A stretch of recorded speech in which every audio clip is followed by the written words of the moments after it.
Hey girl, hey, so I've been getting a lot of comments and questions and all these things all about my hair ever since I dyed it a little bit lighter. So if you guys have been following me for a little bit, you might have known before I got my hair done in January, and it's not really that like super drastic of a change. It was just more, I had been getting highlights, just not very much.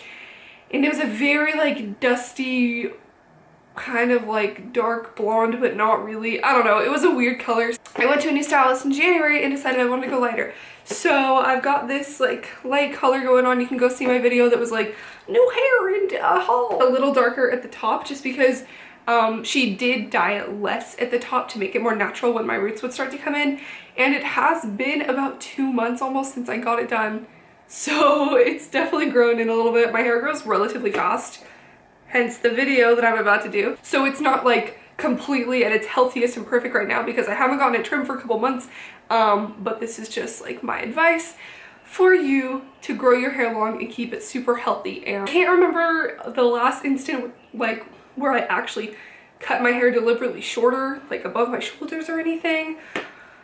I've just never been a fan of short hair on myself. I love it on other people. Some people could really pull it off, but I was never into that. Even when it was like a big thing last year or whatever, I just like didn't feel like it was the right thing for me. I've always been about taking really good care of my hair to keep it, you know, healthy and shiny and soft and keep it growing long. So I'm going to give you the tips that I've acquired that I've been using for a while and how they can help you grow your hair out too. So number one, I'm going to get the obvious ones, try to get them out of the way in the beginning, but don't wash your hair every single day. It may be tempting because you think it's getting gross. That's what dry shampoo is for. Even if you shower every day, which you should, then that's fine, but just don't like scrub your hair with shampoo and conditioner every single day because it can just dry it out and make it more prone to breakage, which will break off your hair, which won't help it grow at all. Maybe stick to washing it 2 or 3 times a week. I feel like a lot of people say this, so I'm not gonna like go on about this for a long time, but your hair needs the essential oils that it produces from your scalp that make your hair oily. It needs a little bit of those to stay healthy and to prevent it from just drying out and breaking. So definitely, you know, give your hair a couple days before you wash it again because you don't want it to immediately just keep getting dried out by your shampoo. And this is kind of like not its own tip, but just separately, use dry shampoo like I mentioned. A really good one is Batiste. I don't have it with me to show you, but it's a really great dry shampoo. There's a lot of them on the market, but what you do is just on the off days when you're not washing your hair, you spritz it in your hair, let it soak for a minute, and then just kind of scrub it out and brush it out, and then it'll soak up all those oils without like drying your hair out like normal shampoo does. It's a lot more gentle than regular shampoo. Okay, my next tip is about the way you wash your hair. I mean, this isn't for everyone. I've talked to some people when they're like, no, I need to shampoo everything. Okay, let me just explain first. So what I do is I just concentrate my shampoo in my scalp. I don't like put shampoo directly on my ends of my hair because, oh, I guess I should have explained my hair type in the beginning. My hair is pretty thin, like very thin compared to a lot of people. It's more prone to split ends and breaking because it's just more fragile, brittle, whatever you want to say. So that's why I have to be really careful with it. When I wash my hair, I just concentrate my shampoo in the scalp area because that's where I want to get it really clean so it's not oily. I'll work a little bit of shampoo down the ends of my hair, but generally my scalp is where I want to clean the most, and the ends of my hair are where I want to not keep them dirty, but that's where like it needs the kind of oil and conditioning. Just because I concentrate my shampoo on the top doesn't mean that the bottom doesn't get clean. It's just that I scrub it on the top and then kind of work a little bit into the ends of my hair without like concentrating all of it on the ends, if that makes sense. So then reverse of that, I do the opposite with my conditioner where I concentrate the conditioner really heavily on the ends of my hair because that's where I want it to be, you know, get the most soft conditioned feeling and prevent the split ends and everything, whereas I'm not going to put conditioner directly on top of my head because that'll just make it greasy. So definitely concentrate shampoo on the top and conditioner on the bottom.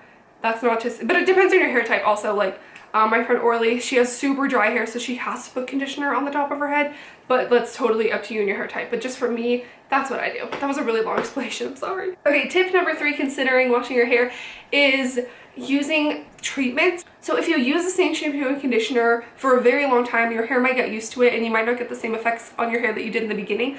So what I'll do every once in a while to like spice it up and throw my hair for a loop, you know, I'll use a clarifying shampoo. There's this one by Neutrogena that's really great. It's not that expensive. You could probably find different ones though.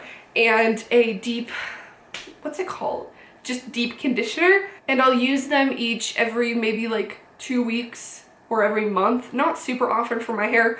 If you have thicker hair, maybe more often, but, or drier, whatever. Over time, your, you know, the oils and dirt and everything in your scalp might build up to where your regular shampoo doesn't clean it all, but a clarifying shampoo will get it super clean, and you'll totally notice a difference when you use it for the first time. It's just so like refreshing for your hair, and you feel like, wow, this is what my hair is actually supposed to feel like. On the reverse side, a deep conditioner, I like the Aussie Deep Conditioner.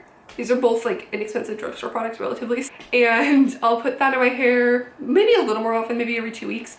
And you just use it like a normal conditioner, but you leave it in for 3 minutes, wash your body, shave, whatever you want to do, and then rinse it out, and it'll just, you know, do the same thing for conditioner, just deep condition, make it even softer and healthier, and it's wonderful. But those two products are a little more harsh, so you don't want to use them every day. That's why they're, you know, every so often, or whatever works for your hair, like I said for me. Okay, tip number 4 is one that a lot of people don't like because showers are all about that hot, steamy water. Personally, the cold never bothered me anyway, so I don't mind this. So a lot of people, like I said, like to shower with super hot scalding water, but that can be bad for your hair. So what I'd recommend is try turning it a little bit cooler each time. It doesn't need to be freezing cold, but at least when you're about to get out of the shower, at least at that point, rinse your hair with like super cold water for a minute or two, just not that long, but just don't stick your entire body, you don't have to stick your entire body on, but just like kind of twist the shower head to the wall and then just hold your hair under it so you don't get freezing cold.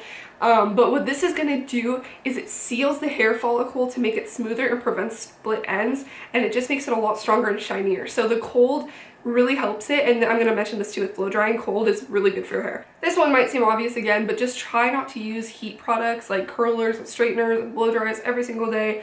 If you do use a blow dryer, try to limit your use of blow dryers, but if you do use it on the medium or cold setting, because the hot setting, like I said, hot is not good for your hair.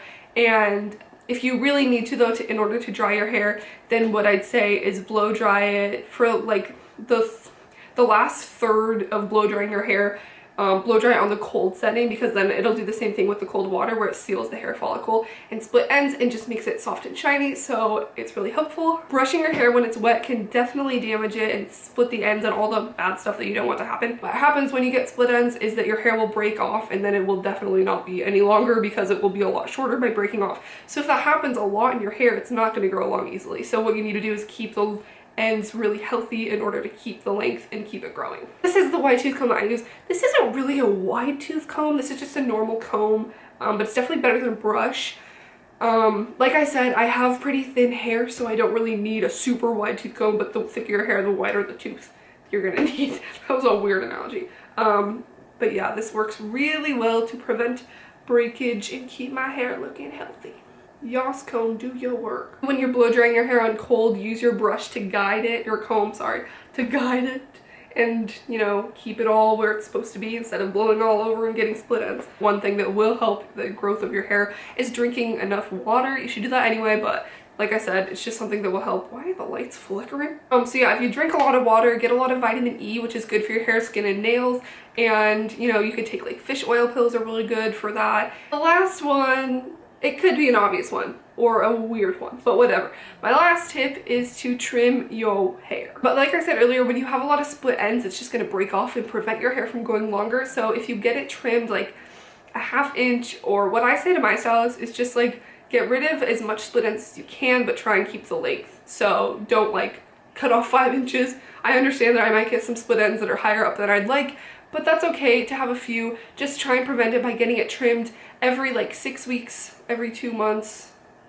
Actually, I should probably go get my hair trimmed. So all in all, there's no magic recipe that's gonna make your hair grow 5 inches overnight. It's all just a process of taking care of your hair and making sure it's the healthiest version of itself that it can be. Hope you guys got some help and tips from this video that you'll try out. I'd love to hear feedback in the comments. Thumbs up if you enjoyed, and comment down below more tips you have. I just think healthy hair is really important, and in order to grow it long, it's going to need to stay strong. I just came up with that on the spot, I'm proud. I love you guys, thanks for watching. Subscribe to my channel by clicking this lovely annotation, and I'll see you in my next video. Bada bing, bada boom, bada bam. I can't even reach the lens, this is embarrassing. There we go.